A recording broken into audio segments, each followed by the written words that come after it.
Salam alaikum. Merci de me rejoindre pour cette nouvelle vidéo dans laquelle on va corriger l'exercice numéro 3 du devoir. Les liens vers la correction du premier exercice et le deuxième exercice est dans la description. Lisons d'abord l'énoncé de cet exercice. Considérons un treuil constitué d'une poulie P à deux gorges de rayon R1 égale à 10 cm et R2 égale à 5 cm en rotation autour d'un axe delta fixe passant par son centre d'inertie. Deux corps solides S1 et S2 sont suspendus par deux fils inextensibles et de masse négligeable enroulés sur les deux gorges de la poulie. Le solide S1 de masse M1 égale à 500 g se déplace sur un plan incliné d'un angle alpha par rapport à l'horizontale, tandis que le solide S2 de masse M2 se déplace verticalement. On donne donc l'intensité de pesanteur égale à 10 N par kg. Première question, énoncer le principe d'inertie. Alors, donc le principe d'inertie, c'est tout simplement la première loi de Newton. Donc l'énoncé est le suivant. Dans un référentiel galiléen, donc un référentiel galiléen, c'est tout référentiel donc, où le principe d'inertie est vérifié ou bien donc la première loi de Newton est vérifiée. Alors, dans un référentiel galiléen, si la somme vectorielle des forces extérieures appliquées à un solide isolé ou pseudo-isolé est nulle, donc ça veut dire la somme des forces extérieures est égale au vecteur nul, alors le centre d'inertie G du solide est soit au repos, c'est-à-dire immobile, ou bien donc animé d'un mouvement rectiligne uniforme, ça veut dire que sa vitesse est constante. Donc ce principe-là, il peut donc s'énoncer d'une manière réciproque, ça veut dire je peux commencer par le mouvement rectiligne uniforme, ou bien donc la vitesse constante. Alors on peut dire que dans un référentiel galiléen, si le centre d'inertie G d'un solide possède un mouvement rectiligne uniforme, ou bien donc il a une vitesse constante, donc dans ce cas, la somme des forces extérieures appliquées sur ce solide-là est égale au vecteur nul. Passons à la deuxième question. On considère que les frottements sont négligeables. Calculer la valeur de la masse M2 pour que le système soit en équilibre. Donc le système, ça veut dire le système constitué du solide S1, le solide S2 et la poulie. Donc on considère que les frottements sont négligeables. Donc pour trouver la masse M2, on doit étudier tout le système, ça veut dire le corps S1, le corps S2 et la poulie. D'accord? Alors, donc on va appliquer la condition d'équilibre parce qu'on cherche donc cette masse-là dans le cas où le système est en équilibre.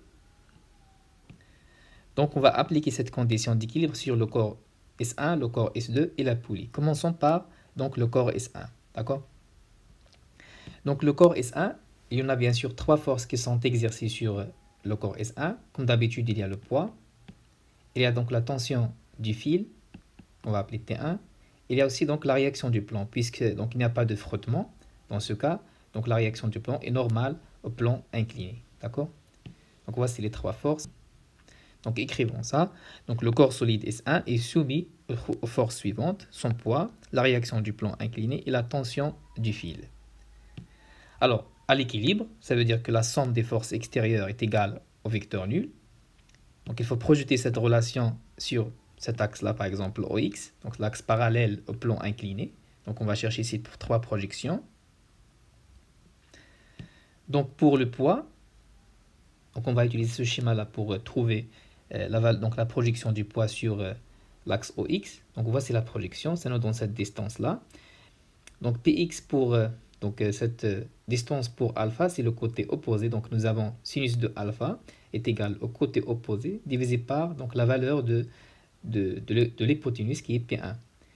Et bien sûr, il faut ajouter ici le signe moins parce que la projection est dans le sens contraire de l'axe OX. D'accord? Donc voici la projection pour le poids, c'est moins P1 sinus alpha. Pour R1x, donc la projection de la réaction du plan, donc il est perpendiculaire à l'axe OX, donc la projection est nulle. Tandis que pour T1, donc il est parallèle et même sens avec l'axe OX, donc c'est T1. D'accord? Donc P1 ici, c'est tout simplement M1 fois G, donc M1 c'est la masse du solide S1. Donc à partir de ça, on trouve la première équation dans le cas où le système étudié sur le corps S1. Donc voici la première équation. Maintenant on passe donc au corps S2. Donc on va étudier le corps S2. Pour le bilan des forces, nous avons deux forces qui s'appliquent sur donc le corps S2. Bien sûr le poids et donc l'intensité ou disons la tension du fil. D'accord? Donc on va projeter ces deux forces sur cet axe-là OZ. Donc nous avons P2, donc le poids est dans le sens contraire de l'axe OZ. Donc la projection, ça nous donne moins P2. Tandis que T2, donc la tension du fil, est dans le même sens que l'axe OZ, il est parallèle et donc c'est plus T2. Alors donc P2 c'est M2 fois G, donc M2 c'est la masse du corps solide S2. On va la remplacer ici, on trouve finalement donc notre équation, l'équation 2 qu'on a déduit donc en étudiant le corps S2. Donc voici la deuxième équation à retenir. Continuons dans la page suivante. Alors le système étudié ici, la poulie maintenant. Pour le bilan des forces, il y a 4 forces qui s'exercent sur la poulie. Donc il y a son poids, qui a comme donc, point d'application le centre d'inertie de la poulie. Il y a la réaction de l'axe de rotation. Il a aussi donc le point d'application, c'est le centre d'inertie de la poulie. On a donc T'1 qui est la tension du fil lié au corps S1. Donc point d'application, c'est le point de contact entre donc, la gorge de rayon R1 et le vecteur force que vous voyez ici, T'1. On a ici T'2, donc la tension du fil lié au corps S2. Et là, donc, comme point d'application, le point de contact entre la gorge de rayon R2 et bien sûr le fil F2. Alors, à l'équilibre, la poulie est animée d'un mouvement de rotation uniforme, donc la somme des moments des forces extérieures qui s'exercent sur la poulie est égale à 0. Donc il ne faut pas oublier de choisir le sens de rotation positif. Donc on va maintenant calculer les moments des forces exercées sur la poulie. Donc nous avons 4 forces et donc 4 moments. Pour donc, le moment du poids et le moment de la réaction de l'axe de rotation, donc ils sont égaux à 0 parce que donc, leur droite d'action, ils coupent donc l'axe delta de rotation. D'accord? Donc voici R, voici P. Donc leur droite d'action, ils coupent l'axe delta et donc leur moment égal à 0. Pour donc T'1, donc le moment de T'1, c'est le produit entre l'intensité de T'1 et la distance qui sépare, donc la distance minimale qui sépare la droite d'action de T'1 et l'axe de rotation delta. Donc c'est cette distance-là qui est tout simplement le rayon R1. D'accord? Tandis que pour le moment de T'2, c'est le produit entre l'intensité de cette force-là et donc la distance minimale qui sépare la droite d'action de T'2 et l'axe de rotation delta qui est donc petit, et donc qui est R2 ici, d'accord? Le rayon de la gorge de rayon R2. Donc ici nous avons un signe plus parce que donc cette force-là, elle tend à faire tourner la poulie avec le sens positif, donc c'est le même sens donc du sens positif choisi, tandis que pour T'2, nous avons ici un signe moins parce que donc il tend à faire tourner la poulie dans le sens contraire du sens positif de rotation. Alors donc à partir de ceci, on peut écrire que T'1 R1 égale à T'2 R2. Alors voici donc la troisième équation que nous obtenons en étudiant donc la poulie maintenant. Alors ensuite, puisque les fils ont des masses négligeables, nous avons T'1 égale à T1 et T'2 égale à T2. Ça veut dire que tous les points de chaque fil a la même intensité. Par exemple, pour le fil donc, reliant donc, le corps S1 avec la poulie, donc si je prends ce point-là, et ce point-là, et ce point-là, et ce point-là, donc ils ont la même intensité parce que la masse du fil est négligeable. Donc on dit que l'intensité de cette force-là est égale à l'intensité de cette force-là. Donc chaque point ici, il a la même intensité. De même pour donc, le fil F2. Alors donc on va utiliser cette relation-là. Nous avons T'1 égale à T1 et T'2 égale à T2. Donc nous avons maintenant 3 équations que nous avons obtenues en étudiant les 3 corps, donc le corps S1, le corps S2 et la poulie. Donc la première équation que nous avons obtenue ici, cette équation-là, en étudiant le corps S1. La deuxième équation en étudiant le corps S2, c'est cette équation-là. Et la troisième équation, c'est cette équation-là. Mais on a remplacé ici, comme j'ai dit, donc T'1 par T1 et T'2 par T2 en utilisant cette information. D'accord? Donc ensuite, on va maintenant remplacer T1 ici par son expression ici. et T2 ici par l'expression que vous voyez ici, d'accord? Alors, on obtient cette équation-là. Donc, ce qu'on cherche, c'est la masse M2. Donc, on doit maintenant isoler M2. Voici donc l'expression de M2. Donc, on cherche. Et bien sûr, puisqu'ils ont demandé de calculer, ça veut dire qu'il faut faire l'application numérique. Donc, voici l'application numérique. La masse, donc M1, c'est 500 grammes. Donc, alpha, c'est 30 degrés. R1, donc, c'est 10 cm. Donc, on a multiplié ici par 10 à la puissance moins 2 pour la convertir en mètres. R2, c'est 5 cm. Donc, on a multiplié par 10 à la puissance moins 2 pour donc, convertir en mètres. Donc, remarquez ici qu'on peut simplifier par 10 à la puissance moins 2 et 10 à la puissance moins 2. Nous avons ici 10 sur 5. Donc, il nous reste ici 2. Et sinus de 30 degrés, c'est 1,5. Donc, 2 sur 2, c'est 1. Donc, il nous reste ici tout simplement 500. Et 500, c'est la masse de M1. Ça veut dire que la masse de M2 égale à la masse de M1 égale à 500 grammes. Donc voici la réponse à la première question. Bien sûr, cette valeur est logique parce que le système est en équilibre et il n'y a pas de frottement. Et donc la masse de M1 est égale à la masse de M2 est égale à 500 grammes. Donc voici la réponse à la première question. Passons à la question suivante, la question numéro 3. Les frottements entre le solide S1 et le plan incliné sont équivalents à une force constante tangente d'intensité F égale à 1 Newton. Et les frottements entre la poulie et l'axe delta sont équivalents à un couple de moments de force par rapport à l'axe delta. Donc voici la valeur de ce moment, c'est égal à moins 0,015 Nm. Et le solide S2 est lancé vers le bas avec une vitesse V qui est constante. Alors donc ici, maintenant, la situation est différente de la question précédente parce qu'on a des frottements. Des frottements donc entre le corps S1 et le plan incliné et des frottements entre donc, la poulie et l'axe de rotation delta. Donc la première question, il faut la question 3.1, il faut calculer le travail du poids de S1 quand la poulie effectue 10 tours. Donc calculons ce travail. Bien sûr, en utilisant comme d'habitude la définition, c'est que le travail donc, du poids, dont le point d'application se déplace par exemple d'un point A vers un point B, est égal donc à la masse donc, du corps solide dans ce cas, M1, fois G l'intensité du pesanteur, fois donc, la différence entre les altitudes donc, du point de départ ZA et le point d'arrivée donc ZB. On va utiliser un schéma pour exprimer donc, ce poids-là.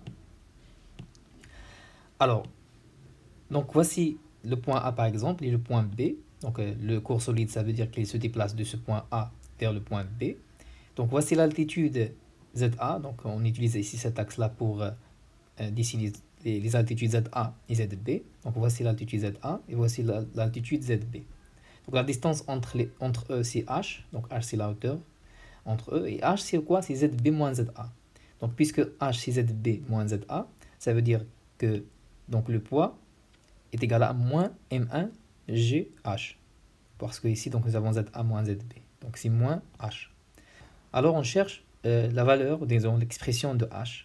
Donc, puisque cet angle, c'est alpha, cet angle aussi, c'est alpha parce que nous avons deux droites qui sont parallèles, coupées par une séquente. Et donc, cet angle-là et cet angle-là sont des angles correspondants. Alors, H pour alpha, c'est le côté opposé. Et donc, sinus de alpha est égal à H sur cette distance AB qui est l'hypoténuse. Et donc, H est égal à AB fois sinus alpha. D'accord? Donc, voici l'expression du travail. Cependant, on n'a pas donc, la valeur ou l'expression de AB. On a rencontré cette situation dans l'exercice, je crois, l'exercice 12. Donc, c'est la même situation. Donc, on va faire, donc ici, on va utiliser la même solution qu'on a utilisée donc, dans cet exercice. Alors, puisque le fil est inextensible, donc ce fil-là est inextensible, ça veut dire que tous les points appartenant au fil ont le même mouvement. Que ce soit donc un mouvement rectiligne, donc dans la partie rectiligne ici, ou bien donc le mouvement de rotation donc, concernant le fil qui s'enroule sur la poulie. Et c'est-à-dire aussi que les points sur la partie rectiligne du fil et les points sur la partie enroulée sur la poulie parcourent la même distance pendant la même durée. Par exemple, si je prends un point ici et un point ici, donc ils vont parcourir la même distance pendant la même durée. D'accord? Et donc, un point sur la poulie, sur la circonférence de la poulie, il parcourt la distance S, qui est donc l'abscisse curviligne, Donc l'abscisse curviline, c'est le produit entre le rayon donc de la poulie et l'angle donc balayé entre les deux instants. Donc c'est delta θ. Et donc puisque on a dit que c'est la même distance parcourue ici sur la partie rectiligne, et donc il représente tout simplement AB. AB donc c'est R1 fois delta θ. Et on sait que delta θ c'est 2πn, avec n c'est le nombre de tours effectués par la poulie. Donc voici l'expression de AB, c'est R1 fois delta θ, donc on doit remplacer ici. Alors voici l'expression du travail du poids pour le corps solide S1. Donc nous avons l'expression, donc ici un signe moins, bien sûr c'est clair parce que le corps solide il monte, donc c'est un travail qui est résistant, d'accord? Donc il reste à faire l'application numérique, donc on trouve finalement cette valeur là pour le travail du poids, c'est moins 15,7 joules, d'accord? Passons à la question suivante, la question 3.2. Calculer le travail de la réaction du plan incliné sur S1 pendant le même déplacement. Ça veut dire pendant ce déplacement AB. Alors, ici, nous avons une force de frottement. Donc, la force de frottement est bien sûr toujours, il s'oppose au mouvement.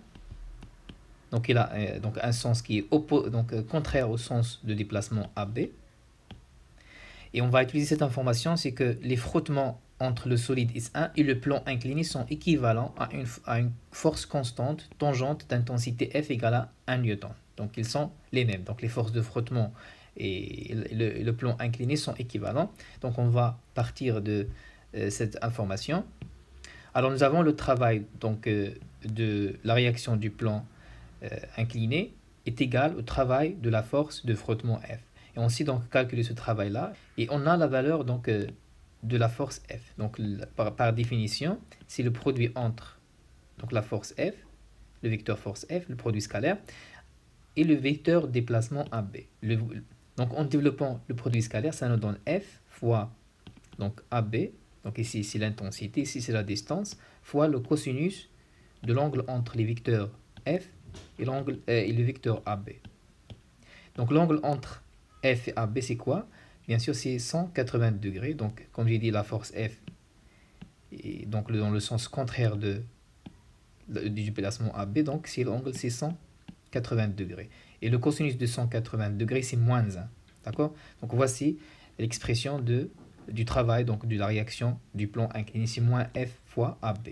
Donc, nous avons trouvé déjà l'expression de AB dans la question précédente. Donc, AB, c'était quoi? Donc c'était R1 fois delta θ, et delta θ c'est 2πn, d'accord? Donc ici nous avons le signe moins, comme j'ai dit, parce que le sens de F est contraire au sens de déplacement, et donc l'angle entre F, de la force F et le déplacement AB c'est 180 degrés. Donc delta θ c'est 2πn, donc il reste tout simplement ici à faire l'application numérique, et on trouve finalement le travail pour la réaction du plan incliné est égal à moins 6,28 joules. Donc voici la réponse à la question 3.2. Passons à la question suivante, la question 3.3. Calculer l'intensité T1 de la tension du fil F1. Donc voici la tension du fil. Il faut donc chercher l'intensité de cette force-là. Donc on va calculer l'intensité de T1 en utilisant le principe d'inertie. Alors, puisque le corps solide S1 a un mouvement rectiligne uniforme, donc la somme des forces extérieures qui s'appliquent sur le corps S1 est égale au vecteur nul.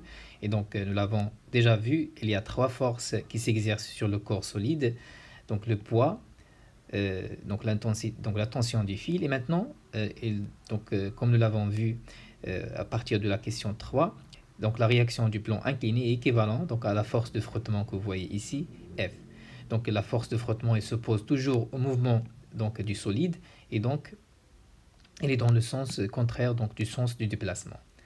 Alors donc on va projeter sur l'axe OX. Donc pour le poids c'est la même projection que nous avons vue dans la question 2. Donc c'est moins M1 G sinus alpha puisque donc la projection il se fait donc dans le sens contraire du sens de l'axe OX.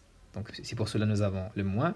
La même chose pour F, donc le moins parce que le sens de cette force-là est dans le sens contraire donc, de l'axe OX, donc le sens de déplacement. Et pour T1, donc il est parallèle est de même sens que l'axe OX, donc c'est T1. Donc ce qu'on cherche, c'est T1. T1 est égal à F plus M1 G sinus alpha. Et donc il reste tout simplement à faire l'application numérique. Nous avons la valeur de F, c'est 1 newton. Pour M1, c'est 500 grammes. Donc il faut la multiplier par 10 à la puissance moins 3 pour la convertir en kilogrammes, qui est donc l'unité dans le système international des masses. Donc G, c'est 10 newtons par kilogramme. Et pour alpha, c'est 30 degrés. Donc finalement, on trouve T1 est égal à 3,5 newtons. Voici la valeur de l'intensité, donc de la tension du fil. Donc, puisque nous avons ici appliqué le principe d'inertie, donc il y a une autre relation qu'on peut utiliser pour déduire donc T1. Donc au lieu d'utiliser la somme des forces extérieures est égale à 0, on peut donc utiliser la somme des travaux des forces qui s'appliquent sur le solide S1 est égal à 0. Et donc, vous pouvez donc utiliser cette méthode-là. Et il faut donc finalement trouver donc exactement la même valeur. D'accord, donc, je peux partager avec vous ce PDF si vous voulez donc, vérifier cette méthode-là. Passons donc à la question suivante. Donc, la question suivante, c'est la question 3.4. Donc, calculer PF, qui est la puissance du couple de frottement, sachant que la durée nécessaire pour que la poulie effectue 10 tours est delta T égale à 2 secondes. Alors, donc ici, on va tout simplement utiliser la définition. Alors, on sait que la puissance, c'est le rapport entre le travail et la durée, disons, pour effectuer ce travail-là. Et puisque nous avons ici disons, un couple de moments de force, donc le travail dans ce cas est égal donc, au produit entre le couple de frottement fois delta θ divisé par delta t. Donc, ce couple de frottement, donc la valeur du couple de frottement est donnée dans l'exercice. Donc, c'était... donc, MF est égal à moins 0,05 Nm. Donc, le couple de moment de force fois delta θ qui est 2πn. Et bien sûr, on cherche ça pour 10 tours. Donc, maintenant, nous sommes toujours dans le cas de 10 tours. D'accord? Et donc, il suffit tout simplement de remplacer delta θ par 2πn et faire l'application numérique. D'accord? On trouve finalement la valeur de la puissance qui est moins 0,47 watts. D'accord? Donc, voici la réponse à cette question. Passons à la question suivante, la question 3.5. Alors, calculer l'intensité de T2 de l'action du fil F2 sur la poulie. Donc, on va calculer l'intensité de la tension du fil T2 qui s'applique donc sur le corps S2. Alors, donc ici nous avons l'information que S2 est lancé vers le bas avec une vitesse V qui est constante. Puisque S2 a une vitesse constante, ça veut dire qu'il a un mouvement rectiligne uniforme. Et donc la poulie est animée d'un mouvement de rotation uniforme. Pourquoi? Parce que tout simplement, puisque la vitesse donc, du corps solide donc S2 est constante, on sait que oméga est égal donc, à V sur R2. Le rayon est constant, la vitesse est constante, ça veut dire que la vitesse angulaire de la poulie est constante. Puisque donc la vitesse angulaire est constante, ça veut dire que la poulie elle a un mouvement de rotation uniforme. Et donc dans ce cas, la somme des travaux des forces qui s'appliquent sur la poulie est égale à 0. Donc combien de forces qui s'appliquent sur la poulie? Nous avons donc T'1, la tension du fil F1, nous avons le poids donc, de la poulie, nous avons la réaction de l'axe de rotation, nous avons donc le travail du couple de frottement, et nous avons donc le travail de T'2 qui est donc la tension du fil F2 sur la poulie. D'accord? Alors, comme nous l'avons déjà vu, le travail pour le poids de la poulie est égal à 0, le travail pour la réaction de l'axe de rotation est égal à 0 parce que donc, leur droit d'action, il coupe l'axe de rotation delta. Et donc il nous reste donc le travail pour T'1 qui est tout simplement moins T'1 R1 fois delta θ. Donc ici on utilise la définition, donc la définition du travail dans le cas de rotation, c'est le moment fois delta θ. Et donc le moment de la force T'1, donc nous l'avons déjà calculé, c'est moins T'1 R1, donc vous pouvez voir les questions précédentes. Donc pour le travail du couple de frottement, donc là, par définition, puisque nous avons maintenant un mouvement de rotation, si le produit entre le moment du couple de force de frottement fois delta θ, et pour le travail donc, de T'2, c'est la même chose. Donc c'est le produit entre le moment de T'2 que nous avons déjà aussi calculé dans les questions précédentes, fois delta θ. Et donc il ici, moins ici, plus ici, ça, donc il dépend du sens de rotation, comme nous l'avons vu auparavant. Alors, ce qu'on cherche dans cette question, c'est l'intensité T2, l'intensité donc de la tension du fil qui s'applique donc sur le corps solide. Ici, donc, il n'y a pas de T2, mais il y a T2'. Et nous avons vu auparavant que T2 est égal à T2', donc, parce que donc, le fil est inextensible, disons, le fil pardon, est de masse négligeable, et donc, on peut isoler ces T'2 et écrire donc que T'2 est égal à T2.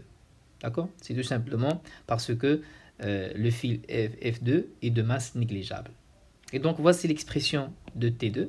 Il reste maintenant à faire l'application numérique. Nous avons les valeurs de tous ces paramètres ici. Donc, voici ce qu'on trouve lorsqu'on va faire l'application numérique. T2 donc, est égal à 7,3 newtons. Passons à la dernière question. Donc, il faut maintenant tout simplement déduire la masse du solide S2. Donc, on a déjà calculé la masse de S2 dans le cas, donc il n'y a pas de frottement.